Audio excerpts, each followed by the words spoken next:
શાંતિ.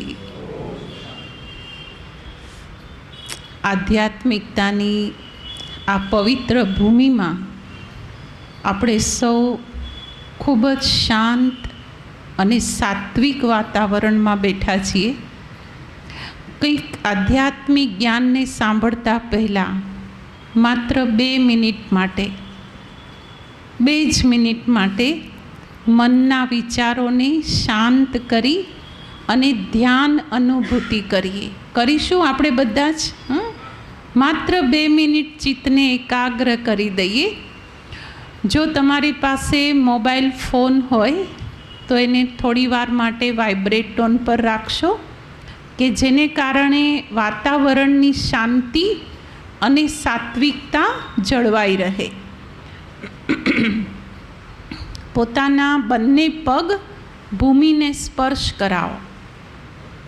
જ્યારે આપણે ધ્યાન અથવા તો પરમાત્માને યાદ કરીએ છીએ ને, ત્યારે પૃથ્વીના દરેકે દરેક 5 તત્વો એ આપણી અંદર ઉર્જિત થતા હોય છે. આ શરીર શેનાથી બનેલું છે?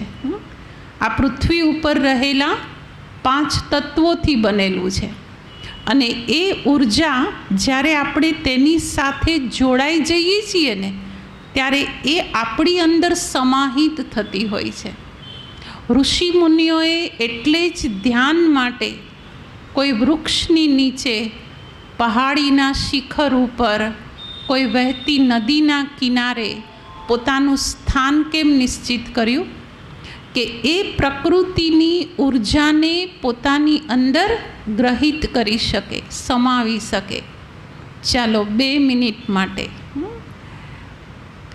ચિત્તને શાંત કરીએ.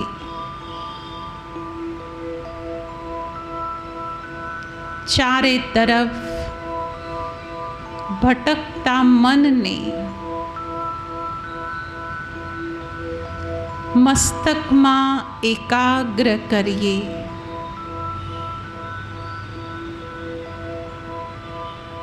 હું ચમકતી આત્મા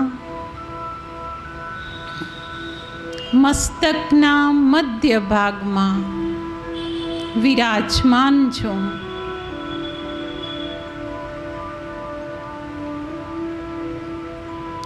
મુજ આત્માનો સ્વધર્મ પરમ શાંતિ.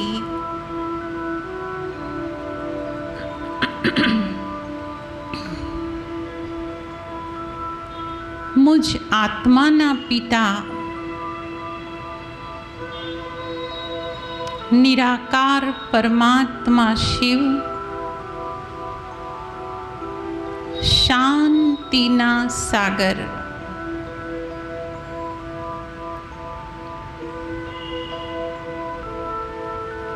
મારી આસપાસનું વાતાવરણ શાંત છે.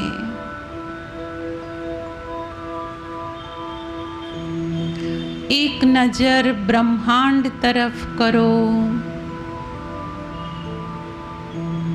સમગ્ર બ્રહ્માંડ શાંત છે.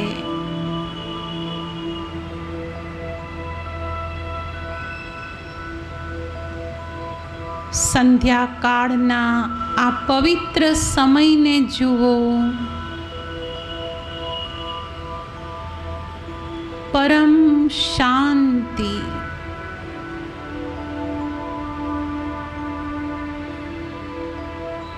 અનુભવો પરમાત્માની શાંતિની કિરણો મુજ પર વરસી રહી છે.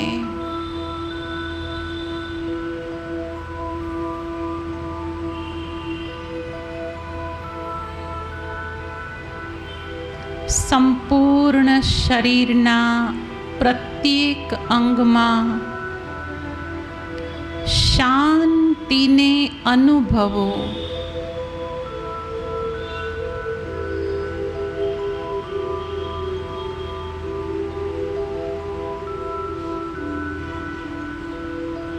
દ્રઢ સંકલ્પ કરો આજથી સર્વ માનવ આત્માઓ સાથે શાંતિપૂર્ણ વ્યવહાર કરીશ.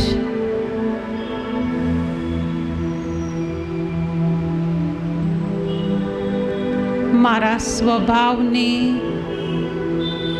શાંત બનાવીશ.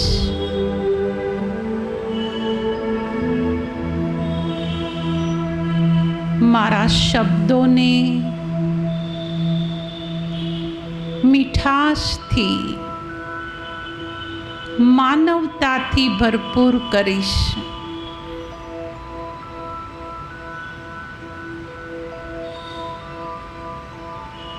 હે ઈશ્વર, હું પ્રત્યેકને મદદગાર બનીશ.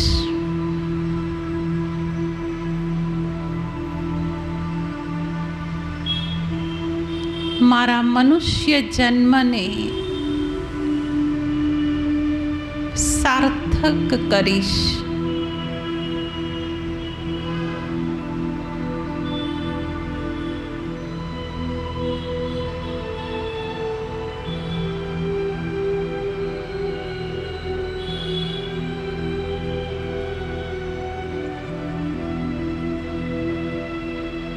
પરમ શાંતિ, અનંત શાંતિ,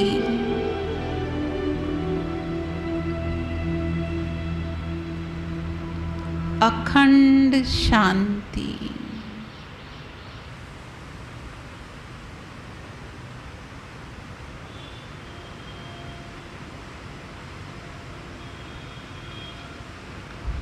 ઓમ શાંતિ.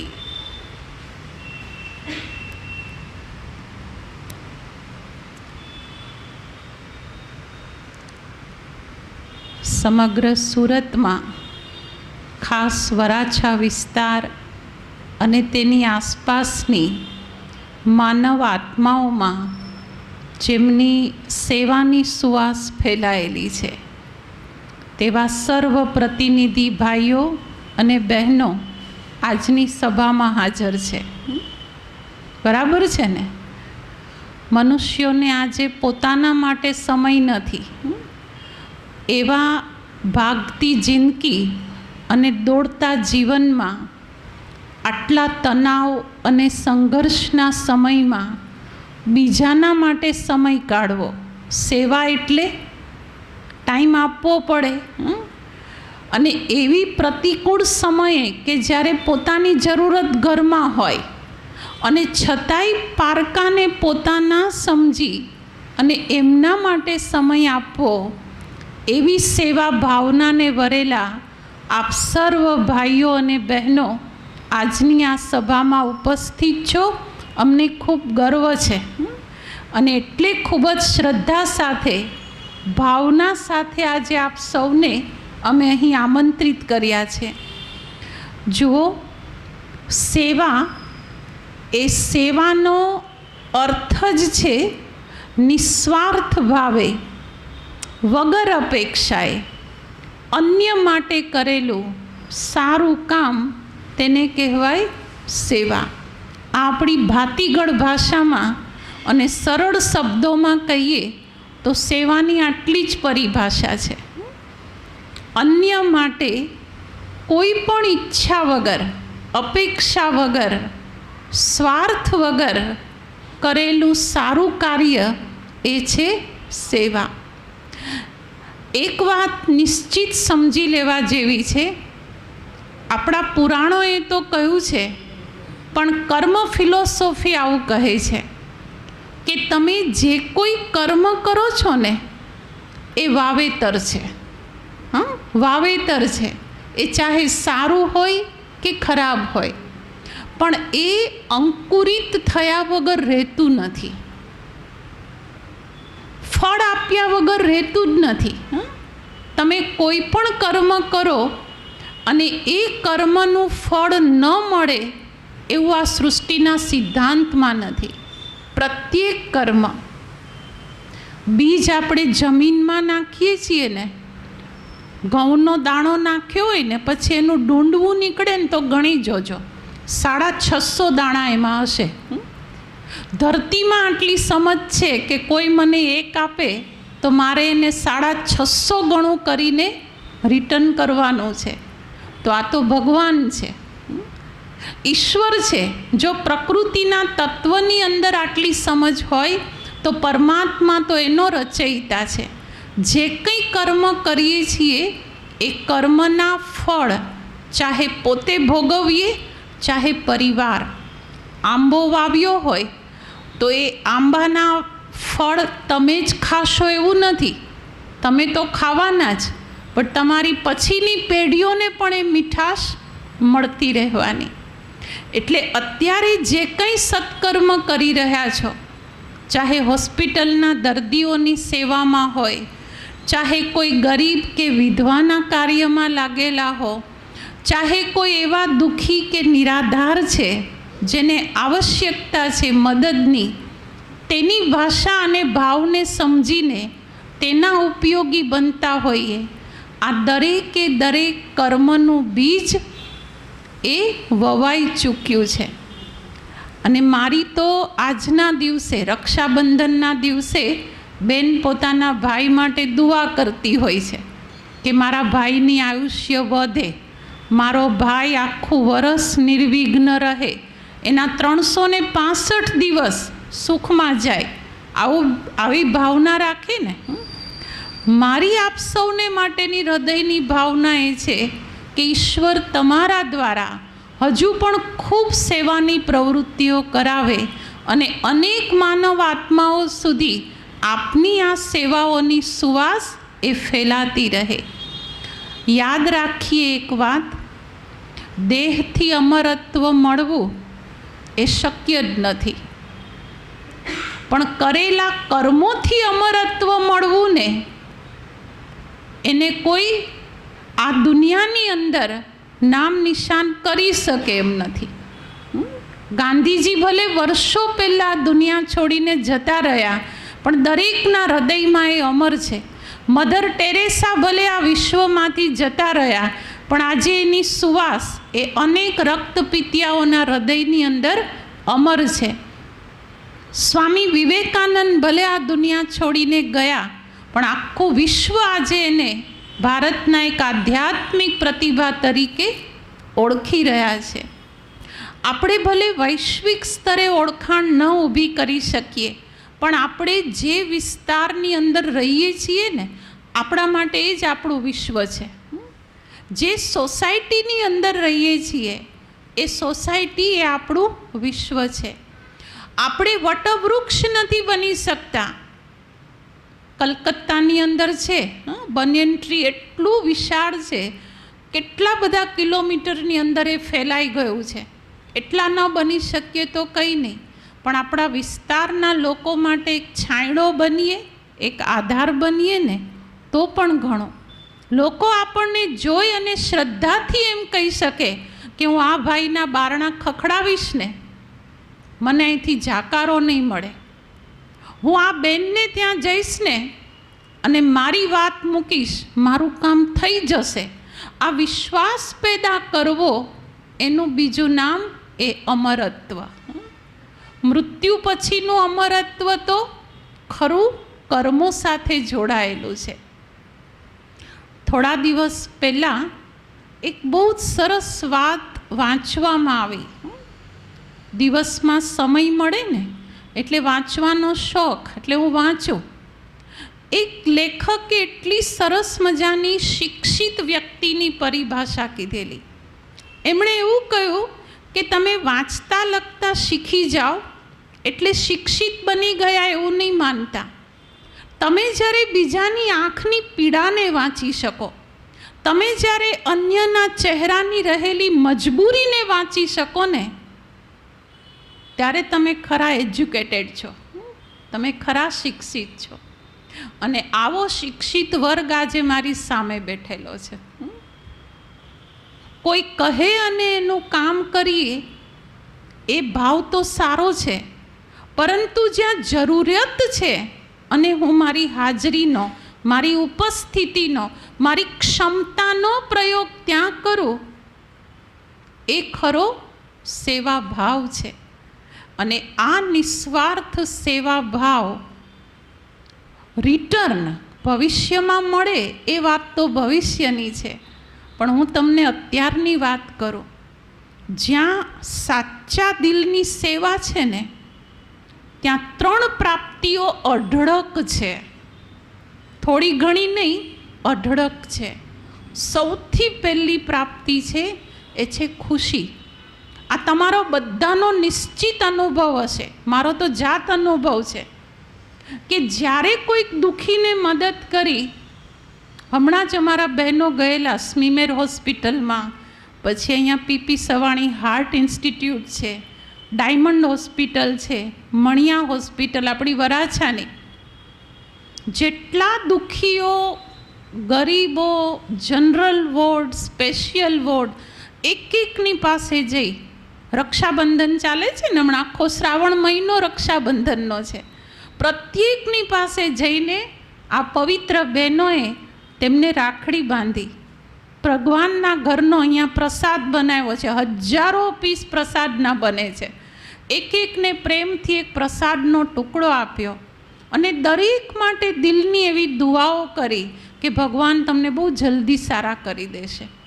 આપણી અંદરથી નીકળતા શુભ સંકલ્પો છે ને, એ વાઇબ્રેટ થતા હોય છે, ફેલાતા હોય છે. જેમ નેગેટિવિટી કેવી વાઇબ્રેટ થાય, તમે કોઈ પણ નેગેટિવ પર્સનાલિટીની નજીક જઈને ઊભા રહો, તમને તરત જ કાં ડર, કાં ભય, કાં અસુરક્ષા મહેસૂસ થવા જ માંડશે. એના એ વાઇબ્રેશન અસર કરે.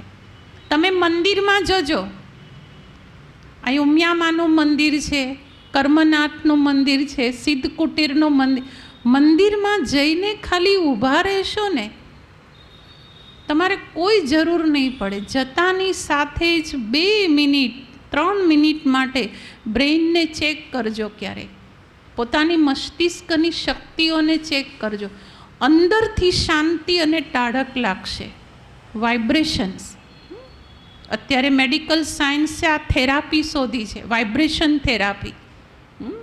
જેમ એલોપેથી, આયુર્વેદિક, એક્યુપ્રેશર, એક્યુપંક્ચર, આ બધી અલગ અલગ થેરાપીસ છે ને, એમ આજકાલ મેડિકલ સાયન્સ પણ આ સ્પિરિચ્યુઆલિટીને માનવા માંડ્યું છે કે તમે જે કંઈ વિચારો છો એ તમારા વિચારો પણ વાઇબ્રેટ થતા હોય છે. તો આ પવિત્ર બહેનો એ હોસ્પિટલોની અંદર જઈને સેવા કરીને આવ્યા. ત્યારે જ્યારે તેઓ સેન્ટર પર આવી અને એન્ટર થાય ને, હું એમના ચહેરા જોતી હતી. એ ચહેરા ઉપર જે ખુશી, જે આનંદ, જે ઉમળકો હતો ને, એ શેને કારણે? સેવાને કારણે. અને આના તમે બધા અનુભવી છો. ઓબ્ઝર્વ નહીં કર્યું હોય, એ સ્પેશિયલ બેસીને ક્યારે એનું અવલોકન નહીં કર્યું હોય, પણ મળે છે એ નિશ્ચિત છે. આ સેવાની પહેલી ફલશ્રુતિ છે. બીજી, નિસ્વાર્થ ભાવે સેવા કરો ને, દુઆઓ મળે. દુઆઓ દવા કરતાંય વધારે અસરકારક છે. હા ભાઈઓ, યાદ રાખજો, જિંદગીભર દવા જેટલી અસર નથી કરી શકતી ને, ત્યાં ઘણી વખત દુઆઓ કામ કરી જતી હોય છે. અને એ દુઆઓના અધિકારી એ તમે બધા જ છો.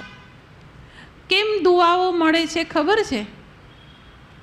કોઈ માથે હાથ મૂકે ને ત્યારે જ એના આશીર્વાદ મળ્યા એવું ના કહેવાય, પણ કોઈ જ્યારે દિલથી એમ કહે ને, હાશ ભગવાન તારું ભલું કરે ભાઈ, આવું કોઈ ગરીબની આંતરડીમાંથી બહાર નીકળ્યું ને, તો સમજી જજો એ માથે મૂકેલા હાથ કરતાં પણ અનેક ગણી શક્તિશાળી છે.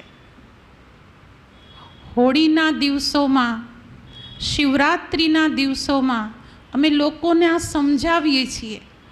અમને ઘણા એમ કે બ્રહ્માકુમારી સંસ્થા સમાજમાં શું સેવા કરે છે? અમે વૈચારિક ક્રાંતિ લાવવાની સેવા કરી રહ્યા છીએ. અમે લોકોને ઘરે ઘરે જઈને સોસાયટીઓમાં સમજાવીએ છીએ કે તમે શિવરાત્રિ ઉપર કે અત્યારે શ્રાવણ મહિનામાં દર સોમવારે 1 લોટી દૂધ એ શિવલિંગ પર ચડાવો છો ને, એના કરતાં બહેતર છે કે પરમાત્માના બાળકો ઝૂંપડામાં ટળવળી રહ્યા છે, એને દૂધ જોયું જ નથી, 60 રૂપિયા લીટરે ક્યાંથી દૂધ લાવવાના? તમે દર સોમવારે એકાદ ઝૂંપડામાં જઈને 1 લોટી એમના પેટમાં રેડી આવશો ને, એનું પુણ્ય તમને વધારે મળશે, કેમ કે દુઆઓ મળી રહી છે. આપણો દેશ જ્યારે ઘી ને દૂધની નદીઓ વહેતી હતી ને, ત્યારે એમાંથી એકાદ લોટી કાઢી અને ચડાવવું એ આપણા દેશની સંસ્કૃતિ હતી.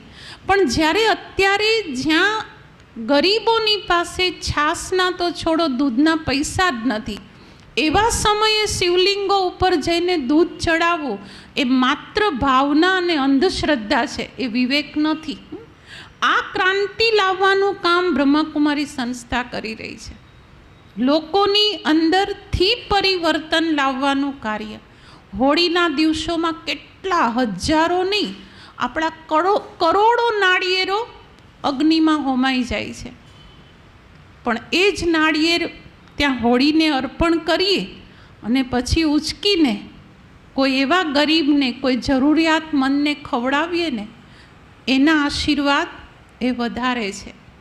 તો આવી આશીર્વાદને પાત્ર આપ સૌ આત્માઓ છો.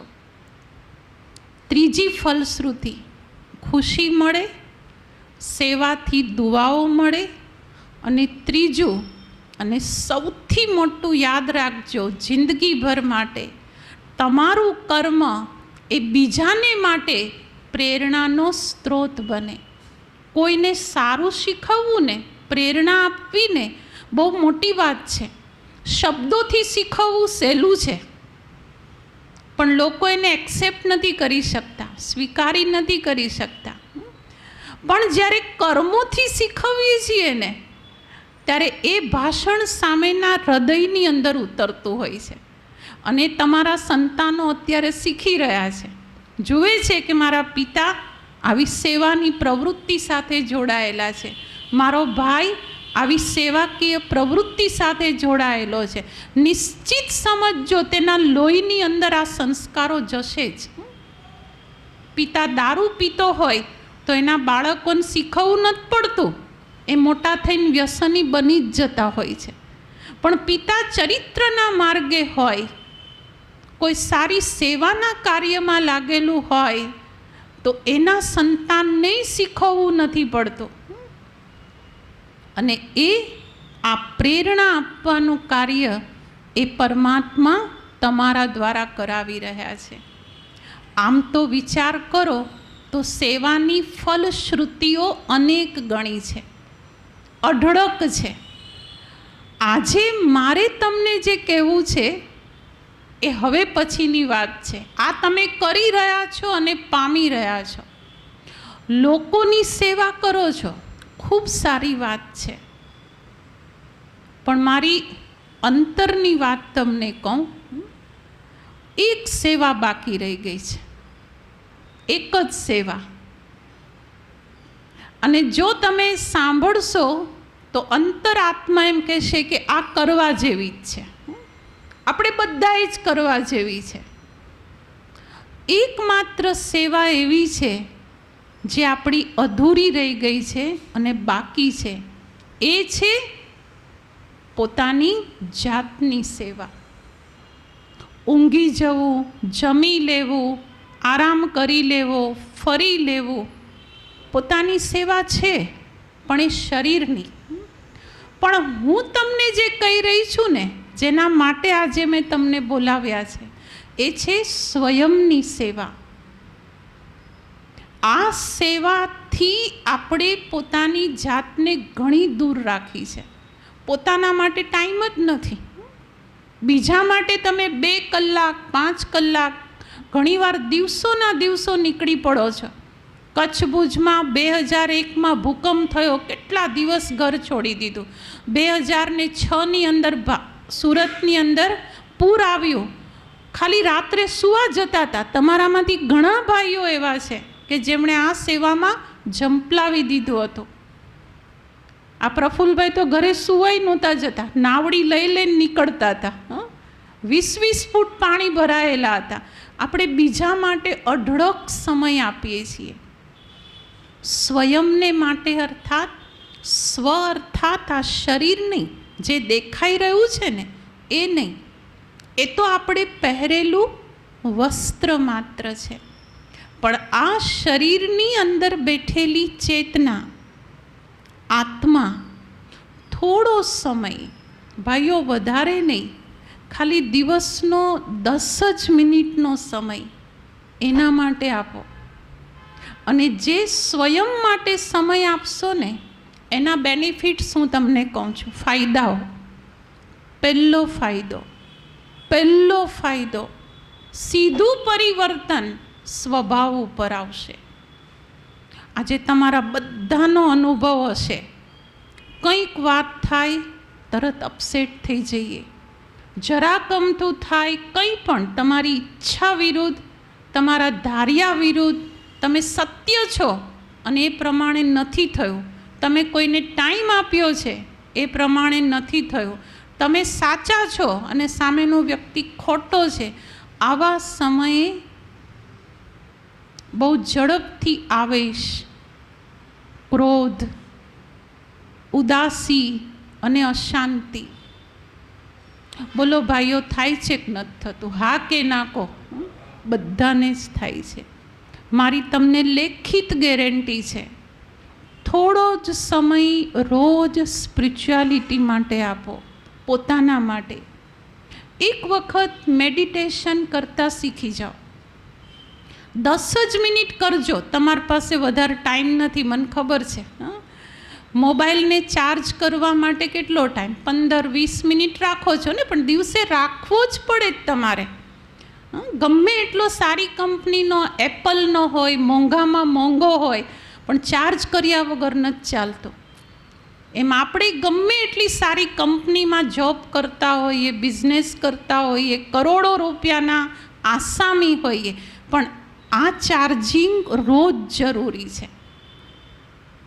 2 વર્ષ પહેલાં બ્રહ્માકુમારી સંસ્થાના ઇન્ટરનેશનલ હેડક્વાર્ટરમાં આપણા વર્લ્ડ હેલ્થ ઓર્ગેનાઇઝેશનના સેક્રેટરી જનરલ છે અમેરિકાના, એમણે ત્યાંના આંતરરાષ્ટ્રીય સ્ટેજ ઉપરથી એક વાત લોકોને જે કહેલી, સામે 25,000ની સભા બેઠેલી હતી.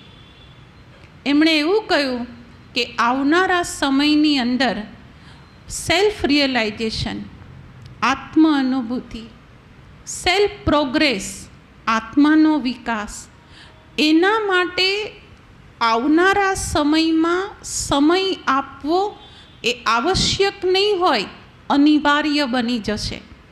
અને એણે દાખલો આપ્યો લોકોને કે પાણી આવશ્યક છે પણ ઓક્સિજન અનિવાર્ય છે. પાણી વગર તમે 3 કલાક ચલાવી શકો, પણ ઓક્સિજન વગર 3 સેકન્ડ પણ ન ચલાવી શકો. તો આવનારા સમયની અંદર સ્ટ્રેસ વધશે, કોમ્પિટિશન્સ વધશે, મની ક્રાઇસિસ એટલું બધું વધશે. અને આવા સમયે પોતાના બ્રેઇનને શાંત, સ્થિર અને એકાગ્ર રાખવું, એના માટે આ મેડિટેશન બહુ જ કામ લાગશે. ભાઈઓ, 1 સપ્ટેમ્બરથી આ જ ભૂમિ ઉપર તમે જ્યાં બેઠા છો ને ત્યાં જ રોજ સવારે અને સાંજે અમે 2 ટાઈમ રાખ્યા છે. તમને જે ટાઈમ અનુકૂળ હોય, ખાલી 45 મિનિટ 7 દિવસના બેઝિક કોર્સ છે બ્રહ્માકુમારીસના, આ મેડિટેશન શીખવાના. પછી તમને ઇન્ટરેસ્ટ હોય કે ના, મારે મારા સેલ્ફ પ્રોગ્રેસ માટે, મારા આત્મકલ્યાણ માટે ટાઈમ કાઢવો જ છે, તો એના પછીના 21 દિવસના એડવાન્સ કોર્સ પણ છે. અને આ તમામ કોર્સ વિના મૂલ્યે છે, કોઈ ફી કે કોઈ ચાર્જ નથી. તમે જેમ લોકોની સેવા કરો છો એમ અમે લોકોની આ આંતરિક સેવા માટે તત્પર છીએ. ભાઈઓ, તમને હમણાં સરથાણામાં અમારું કેન્દ્ર છે.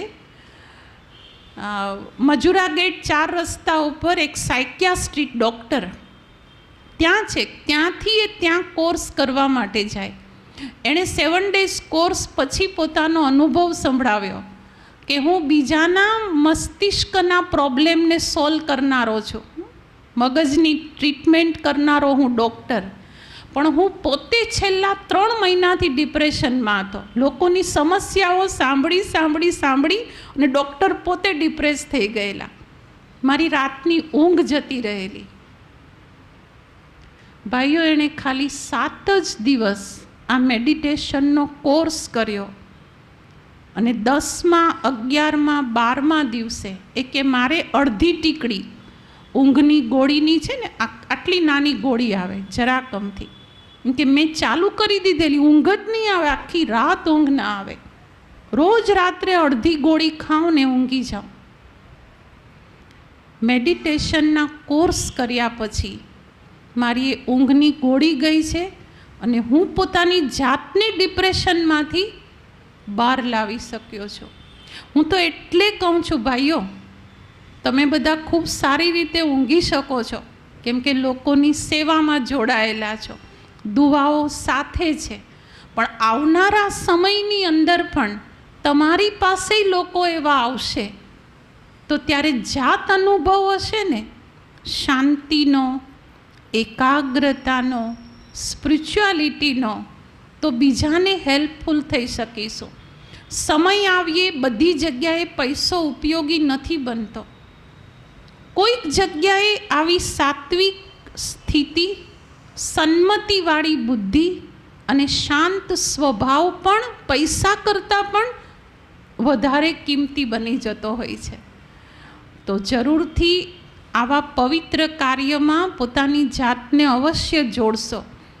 1 સપ્ટેમ્બરથી રોજ સવારે 7:30 થી 8:30 અને સાંજે પણ 7:30 થી 8:30, બેમાંથી કોઈ પણ સમયે આપ આવી શકો છો. ચાહે સવારે આવો, ચાહે સાંજે આવો, પણ પરિવારના સભ્યોને પણ જો સાથે લાવો તો ઘણું સારું છે. કેમ કે વૈચારિક એકતા એ પણ મેડિટેશનમાં બહુ જ મદદ કરે છે. બંનેની, પતિ પત્નીના, મા બાપના વિચારો જ્યારે મળતા હોય ને કોઈ પણ માર્ગ ઉપર, ત્યારે એ પણ ચિત્તને શાંત અને એકાગ્ર કરવામાં ખૂબ સહયોગી બને છે. તો આજે અમે બહેનો આપ સૌને રક્ષાબંધનની પવિત્ર વિધિ કરીશું. અમારા એક બેન તમને મસ્તકમાં તિલક આપશે. આ તિલક એ આત્માની સ્મૃતિનું પ્રતીક છે. હું શરીર નથી, પરંતુ હું ચૈતન્ય આત્મા છું. ત્યારબાદ આપને રાખડી બાંધવામાં આવશે. જમણા હાથે બંધાતી રાખડી એ આપણને એટલું જ કહે છે કે જમણા હાથ જેવા કામ કરો. સારા કામ કયા હાથથી કરીએ? જમણા હાથે કરીએ ને, રાઈટ હેન્ડથી કરીએ. હંમેશા સત્કર્મ કરતા રહો તો ભગવાન તમારી રક્ષા કરવા માટે બંધાયેલો છે. ઈશ્વર રક્ષા કરવા બંધાયેલો જ છે, પણ એ કોની કરે છે? કે જેના સત્કર્મનું ખાતું જમા છે. આ બંને વિધિ થઈ ગયા પછી ત્રીજી વિધિ હશે એ પરમાત્માના ઘરનું પવિત્ર પ્રસાદ. પણ આજે તો પ્રસાદ નથી, આજે ભોજન જ છે. પ્રસાદ તો ખાલી જીભને મીઠી કરે. આજે તમારે આ પવિત્ર બહેનોના હાથે બનેલું, ભગવાનની યાદમાં બનેલું પવિત્ર બ્રહ્મા ભોજન સ્વીકાર કરવાનો છે. એ મીઠાઈનો ટુકડો કદાચ જીભને મીઠી કરશે, પણ એ આપણને કહે છે કે તમારા શબ્દોને મીઠા રાખો, તો એનાથી જીવન આખું મીઠું બનશે. વ્યક્તિત્વને જો આપણે સ્વીટ કે મીઠું બનાવવું હોય તો તેનો આધાર એ આપણા શબ્દો છે. આ 3 વિધિ તો અમે કરીશું, પછી એક વિધિ તમારે કરવાની છે. બહેનો રાખડી બાંધે તો ભાઈ ક્યારેય ખાલી હાથે નથી બંધાવતો. પૈસા આપે, ગિફ્ટ આપે, વસ્તુઓ આપે. આજે અમને તમારી પાસેથી દાનની અપેક્ષા છે, પણ એ સ્થૂળ દાન નહીં, પૈસાનું નહીં. આજે તમે આપશો તો પણ અમે તમને હાથ જોડીને ના એટલે કહીશું કે અમે એવા લક્ષ્યથી તમને અહીંયા આમંત્રિત નથી કર્યા. અમને તમારી પાસેથી દાનની આવશ્યકતા છે. જો હું જાણવા પ્રયત્ન નહીં કરું, પણ જો હોય તો કોઈ વ્યસન હોય કે જેનાથી તમે પોતે પરવશ છો, સમજીએ જ છીએ આપણે બધા કે આ ખોટી વસ્તુ છે. કેન્સર હોસ્પિટલો એનાથી ભરેલી છે. અમારી બહેનો દર વર્ષે પર્વત પાટિયા પાસે છે ભારત કેન્સર હોસ્પિટલ, આપણા વિસ્તારની સૌથી મોટી હોસ્પિટલ છે. ગયા વર્ષે અમારા બહેનો ત્યાં ગયેલા રાખડી બાંધવા, ત્યાંના મેડિકલ સુપ્રિન્ટેન્ડન્ટને મળ્યા. એમણે કહ્યું કે બેન 87% કેસ, 13% એવાય આવે છે કે જે પ્રદૂષણ, પેસ્ટિસાઇડ્સ એને કારણે થતા હોય. 87% કેન્સરના પેશન્ટો અમારી પાસે વ્યસન કરનારાઓ છે. વિચાર કરો, ઈશ્વરે આપણને ઘણું લાંબુ આયુષ્ય આપ્યું છે, પરંતુ આપણા જ વ્યસનો ને આપણે જ એ આયુષ્યની દોરીને કાપી રહ્યા છીએ. તો આપણા ભાવ અને ભાવનાઓને 2 મિનિટ પૂરું થાય છે બસ. હા, તો આપણા જ ભાવ અને ભાવનાઓને આજે દાન સ્વરૂપે આપણે અહીં રાખવાના છે. બરાબર? તો તમે બધા જ આજે કંઈક, ચલો કોઈ વ્યસન ન હોય, કોઈ સ્વભાવ હોય, જલ્દી ગુસ્સો આવી જાય છે, આજે અહીંયા દાનમાં આપીને જજો. હું તમને વિશ્વાસ સાથે કહું છું કે વસ્તુ છૂટશે, કેમ કે તમે પવિત્ર જગ્યાએ, તીર્થ સ્થાનની અંદર પોતાના પરિવાર